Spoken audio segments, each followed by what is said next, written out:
This album was a turning point because I feel like it was the first time I really had to make a decision about what my path was going to be.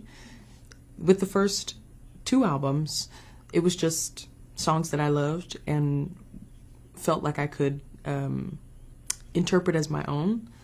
And this album, Portrait, was the first time I felt like I took the reins, of sort of creative direction, and bandmates and songs and honestly kind of opened up even more to my bandmates and said, arrange, I want you guys to orchestrate this next era because I can only do so much. We all have our limits, and I want to be around people who can strengthen each other, can strengthen me, help me to be a better singer and be a better listener and stretch myself musically and vocally in ways that I wouldn't have thought of if they hadn't presented those ideas.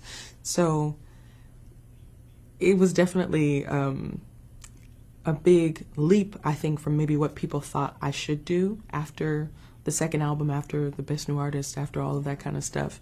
And I think this album taught me the importance of patience and not rushing to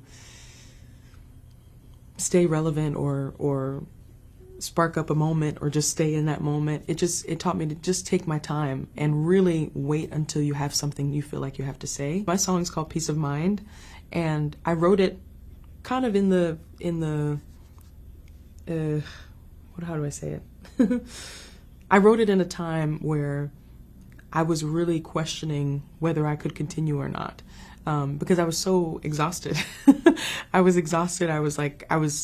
There were opportunities that were booked and that I was doing shows. It was amazing, but there were also an onslaught of other things that were kind of coming in, and it was just being pulled in so many different directions, all at once. And so I was just like, I feel like I'm not grounded anymore. I feel like I'm just up in the air and, just trying to hang on.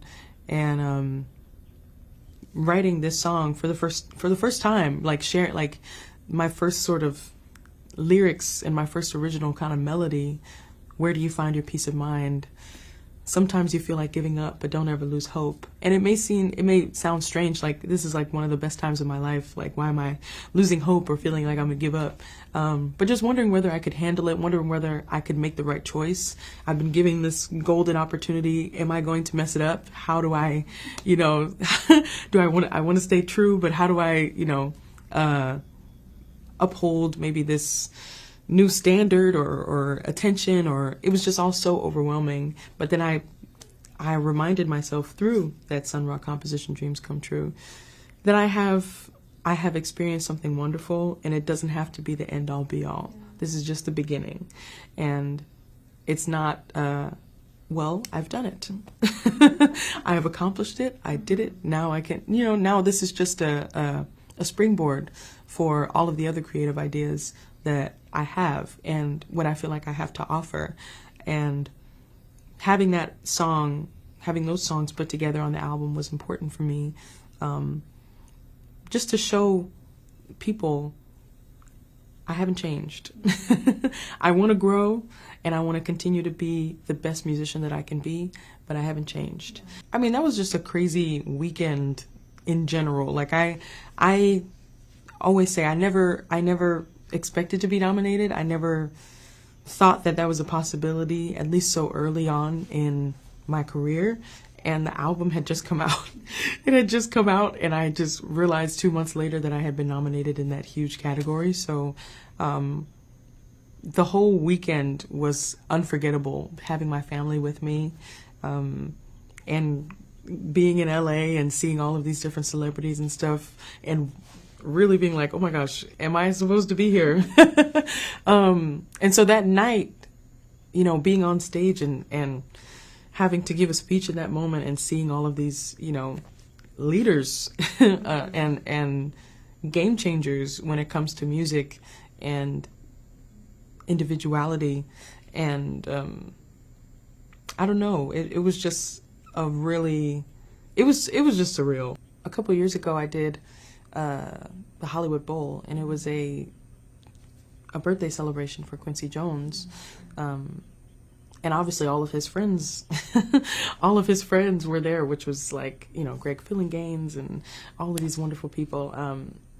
But Patty Austin, I got the chance to sing alongside of her. And backstage, you know, she was just so, I mean, she was funny and sharp and quick, but she was just very, very supportive and very honest, but just very supportive and encouraging. And even sent a text, you know, later on, exchanged numbers, like, whatever you need, I'm here for you. And that meant a lot to me from somebody who has been in the industry for as long as she has, and collaborated with Quincy Jones and George Benson and James Ingram and all these people, to be so encouraging on this new journey as I kind of embark on it. So, yeah,